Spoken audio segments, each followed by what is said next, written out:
Welcome to part 4, and here we discuss white supremacy in Invincible. I mentioned before that our media has a nasty habit of idealizing white male crime. While Nolan Grayson is not idealized, he is definitely whitewashed. Him and Immortal. For one thing, they're both sexual predators. The first part of Nolan's mission was to see if humans are compatible with Viltrumites, so he groomed and impregnated Debbie when she was between 20 and 25 years old. Immortal groomed Dupli-Kate when she was even younger, and it's revolting how the show tries to justify it. Kate herself tells Rex, "Not that I have to justify anything to you ever, but if you add up the amount of time my duplicates and I have lived, we're probably the same age." Notice the language she uses, her duplicates and her. Meanwhile, in Season 1, she was very adamant that even when she multiplies, they're all the real Kate. But now she's inserting separation because it's convenient and a lie, because if they're all the real Kate, they're all the same age. You know, if I asked Multipole if cloning himself so many times makes him older, I think he'd look at me like I was batshit insane.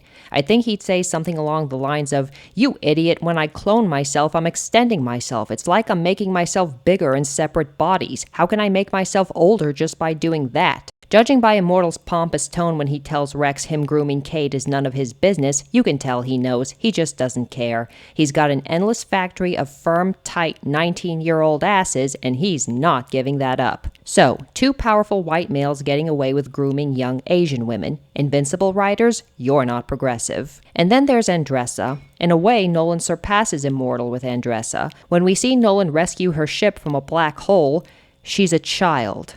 A child.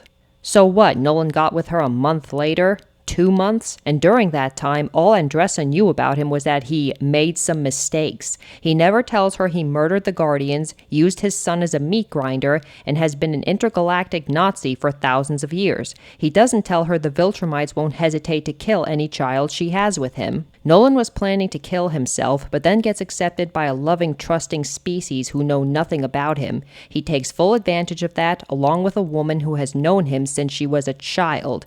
In the span of a few months, he sires a rape baby and uses Andressa and the Thraxans to forget about problems he himself caused. But he knows the consequences of his actions will catch up to him, so what does he do?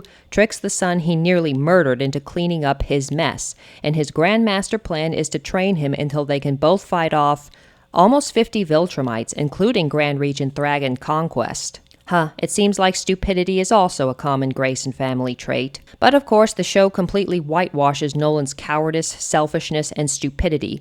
We're not supposed to care that Nolan met Andressa when she was a child, or that he groomed her. Mark is very eager to keep quiet about his father's true identity, so Andressa lives and dies thinking she married a flawed but good man.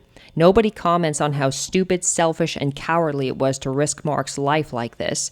Mark could have, should have, been killed by the Viltrumites. And what would that do to Debbie? Oh yeah, I forgot. He misses his wife. If Nolan possessed an ounce of courage, he would have flown right back to Earth and surrendered to Cecil. But the story focuses far more on how sorry he is, not on how he caused even more deaths and suffering because it was easier than facing his guilt. He's also a major hypocrite. When Alan tells him he tried to recruit Mark into the coalition, Nolan says, "Leave him out of this. This isn't his fight. Let the boy have a moment of peace." It wasn't his fight when you took advantage of the Thraxans and had an affair/rape baby. You manipulated Mark into abandoning his home and his family, knowing full well he could be killed. But who cares, right? The white man is sorry, and he misses his wife. Unfortunately, but unsurprisingly, it seems I was correct in that the Invincible writers are going to surpass Pretty Little Liars. In Season 4, Episode 5, Debbie's response to Nolan's completely self-absorbed apology is to read him the riot act, attack him, and refuse point-blank to take him back or even forgive him. And it turns out that scene of strength was just a fucking smokescreen for the writers to pat themselves on their oh-so-progressive backs. Debbie is absolutely going to take him back, and why shouldn't she? Nolan continues to impose on her, even physically blocking her, dominating her, all the while telling her what a strong person she is and that she believes in second chances. Jesus, Invincible writers, a powerful white male looming over his abused Asian wife and practically telling her she owes him a second chance because that's what good people, good Asian women do. The sad part is, I'd feel for Debbie a lot more if taking Nolan back wasn't in character for her, but it absolutely is. I've pointed out many times how Debbie's moments of strength are mostly just smokescreens for how abusive and entitled she is, but they're also smokescreens to hide one despicable aspect about her character. She just can't be without a man. She declared to Cecil that her responsibilities were to her family first, and that would never change, and then 2 episodes later she betrays their identities to Paul. She even agrees to sell the house that her firstborn son grew up in, without even consulting her children first because Paul suggested it. Then she conveniently breaks up with Paul for absolutely no reason. Tragically, I actually liked Paul. He didn't have any real depth, but the writers made his kindness feel genuine, which makes it all the more despicable for them to use that kindness to justify Debbie selling out her own children. In the last episode of Season 4, Debbie makes the sacrifice of leaving Earth to be with the injured Oliver, and allows Nolan to carry her up to the ship. I mean, she could have just asked Mark or even Eve to carry her up. She had options, but no, she wanted Nolan. And of course, the Pretty Little Liars streak is also continued through none other than Andressa.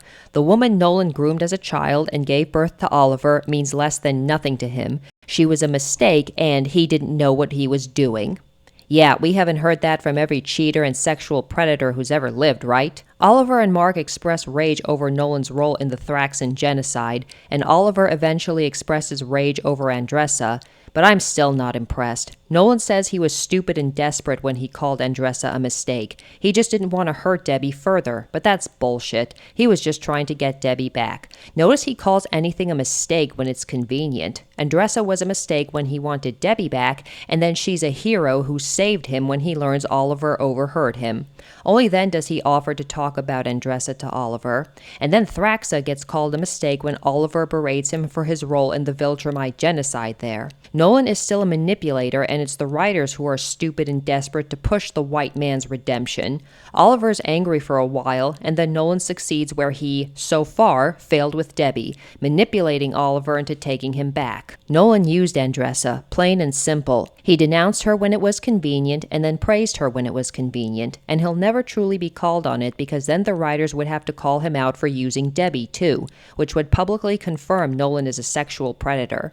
So the worst thing that happens is Mark saying, "Jesus, Dad," when he learns he and his mother were unknowing participants in a Nazi breeding program. Debbie, of course, never finds out from either Nolan or Mark, because nothing would compromise the white man's redemption more than a victim of sexual assault to know she was a victim of sexual assault. Lastly, we need to discuss Cecil. Not because he's in the same boat as Immortal and Nolan, but because due to the writer's lack of self-awareness, they made him the best character in the entire show. He's not callous, he doesn't treat life like a cold-blooded math equation, and extreme methods are not his first choice. He waited until Nolan was away from people before dropping the hammer on him. He evacuated the neighborhood before blowing up the Grayson family's home. He sacrificed his skin and only cared about 17 dead people and 17 grieving families. He warned Mark one more time before activating the sound device after Mark threatened to literally assault him. And yet Debbie and Mark, the so-called real heroes, bully, gaslight, take advantage, and constantly abuse him, and the show treats that as if it's a good thing. Why? Because then they'd lose their true target audience. Remember when Mark strangled Cecil for the second time and all of the Guardians, including Darkwing, Black Samson, and Immortal, just stood by and watched? That couldn't be more contrived. But if they did interfere, that would alienate the 18 to 35-year-old male demographic. Mark's putting authority in its well-deserved place. He's sticking it to the man by strangling defenseless old men. This is reinforced when Mark is rewarded by Cecil for selling his own family and the whole world for sex. He wants Mark to lead the Guardians and praises Mark for standing up to him. He literally does not care that Mark has spent most of Season 3 acting like a goddamn Viltrumite and throttled him twice. Mark is rewarded for his appalling behavior like the Gary Stu he is. Now, the writers aren't completely blind. While Scott Duvall's vendetta against Mark is pure bullshit, not to mention he's worse than Omni-Man, cause, at least Nolan waited until Mark was 17 to use him as a weapon. Jack's still literally in diapers. Another GDA scientist remarks that if anyone else broke into the Pentagon and tore shit up like Mark did, they would be either dead or in prison for life. Mark got to walk away, no harm, no foul, thanks to his superhero privilege. The writers are at least somewhat aware of what they've created in Mark, but they'll never double down on it. He has to be a hero, even if he's not one. He has to get away with bullshit, no matter how insane. Cecil has to be constantly denounced by Mark and Debbie as an evil extremist, because that slander is the only thing preventing him from being exactly what he is in the show, the Grayson family bitch and abuse victim, which would make Debbie and Mark villains in their own story, and they are. If anyone's wondering about his decision to keep Conquest alive, it's contrived, plain and simple.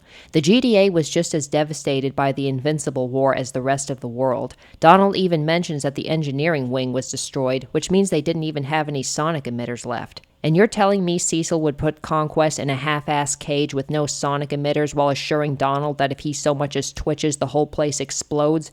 Really? After a $400 billion laser only gave Omni-Man a nosebleed? Really, writers? Really? The only way this could have made sense is if the GDA already had two things: sonic emitters and a cage that could hold Omni-Man, like in that parallel universe Angstrom-Levy visited where an alternate Mark was taken alive. I can see Cecil taking that risk, since as far as he knows there are millions or even billions of Viltrumites out there. And even if they don't learn anything, they can just kill Conquest and turn his corpse into a reaniman. At first I thought Conquest would still escape since he's stronger than Nolan, and, even more, he gets off on pain. He even told Grand Regent Thrag to make his death as painful as possible.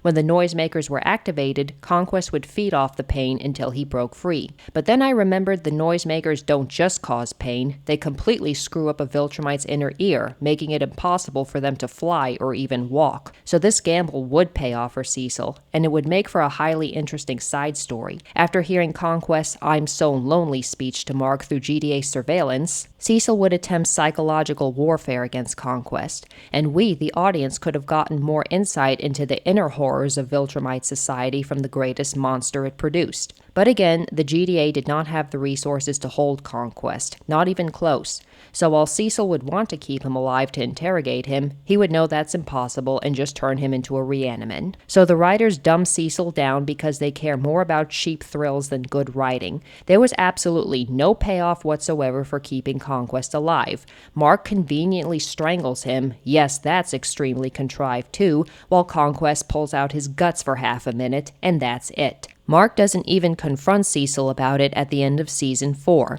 Yes, that's right, the writers betrayed Cecil's intelligence for entrails pornography. If that's not proof of their true target audience, I don't know what is. Ladies and gentlemen, Invincible Part 2, The Search for More Entrails. There is one character, however, who is callous, who does treat life like a cold-blooded math equation, and who doesn't hesitate to sacrifice or endanger lives for his own selfishness.